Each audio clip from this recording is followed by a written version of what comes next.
성결한 삶을 위하여 오늘은 10월 23일 금요일 말씀을 함께 나누겠습니다. 오늘 말씀은 빌립보서 2장 1절에서 5절까지 말씀입니다. 제가 봉독하겠습니다.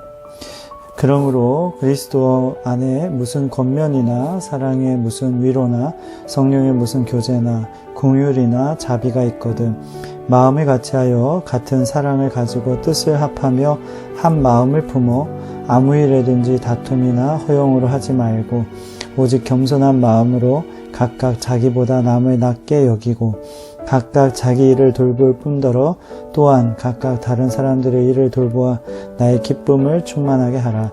너희 안에 이 마음을 품으라. 곧 그리스도 예수의 마음이니. 아멘. 오늘 말씀의 제목은 예수님의 겸손을 따라입니다. 바울을 성심껏 돕고 복음의 협력자가 되었던 빌립보 교인들에게도 현실적인 문제들이 있었습니다. 교회 내의 불화와 그에 대한 시시비비를 가리는 일들로 서로 하나 되지 못하는 모습이 그들 안에 있는 것이었습니다. 바울은 각자의 이기적인 생각이나 말로 행하지 말고 예수님의 겸손을 따라 살아가라고 권면합니다. 예수님과 같은 마음과 같은 사랑과 뜻을 합하여 한 마음을 품으라고 권면합니다. 여기서 바울이 말하는 예수님의 겸손은 자신을 내세우는 일을 포기하는 것입니다. 예수님은 하나님과 동등됨을 포기하셨습니다. 그리고 사람의 모양으로 이 땅 가운데 오셨어도 선생의 자리를 선택하지 않았습니다. 높은 자리에 앉으려 하지 않고 가장 낮은 사람의 모습으로 오셨습니다. 오직 하나님의 뜻을 이루는 데 목적을 두고 십자가의 죽음의 자리에까지 나아가셨습니다. 그 결과 하나님의 뜻은 이루어졌고 하나님은 그 영광의 자리에 예수 그리스도의 이름을 두시고 하늘과 땅의 모든 것들이 그 이름 앞에 무릎을 꿇게 하셨습니다. 예수님께서 그 이름을 높이셨습니다. 그런데 여기서 우리가 생각해야 할 것은 겸손의 결과로 높임을 받았다는 것이 아닙니다. 이 말씀을 통해 바울이 빌립보 성도들과 우리에게 전하고자 하는 것은 예수님의 겸손을 따라 나 자신을 내세우는 일을 포기하자는 것입니다.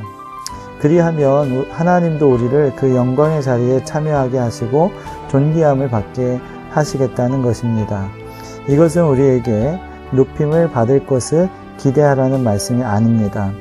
오히려 항상 복종하여 두렵고 떨림으로 너희 구원을 이루라 라는 권면의 말씀인 것입니다. 우리는 주님과 함께 구원을 이루어갑니다. 성령의 견인을 받으며 은혜 안에서 구원을 완성시켜 가는 것입니다. 구원에 합당한 삶을 살아가는 것입니다. 그러나 겸손의 능력이 없는 그리스도인은 구원에 합당한 삶을 살아갈 수 없습니다. 그러기에 바울은 믿음의 성도들에게 예수 그리스도를 따라 겸손히 행하며 구원을 이루어가라고 권면하는 것입니다. 이 말씀이 오늘을 사는 우리에게 필요한 말씀인 줄 알아야 하겠습니다. 아멘. 기도하겠습니다. 하나님, 우리가 예수님의 겸손을 따라 구원에 합당한 삶을 살게 하여 주옵소서. 겸손으로 인해서 우리가 높임을 받으려고 하는 것이 아니라 겸손하게 그리스도를 따라 살아갈 때 우리의 삶이 자연스럽게 정말 하나님의 그 높임을 받는 그런 자리가 될 수 있도록 인도하여 주옵소서. 예수 그리스도의 마음을 우리가 품게 하시고 그 마음을 가지고 우리가 온전히 주님을 기쁘게 하는 그 일을 감당하게 하여 주옵소서. 예수 그리스도의 이름으로 기도드리옵나이다. 아멘. 여러분 오늘도 승리하시고 행복한 하루 되시기 바랍니다. 여러분 사랑을 축복합니다. 할렐루야.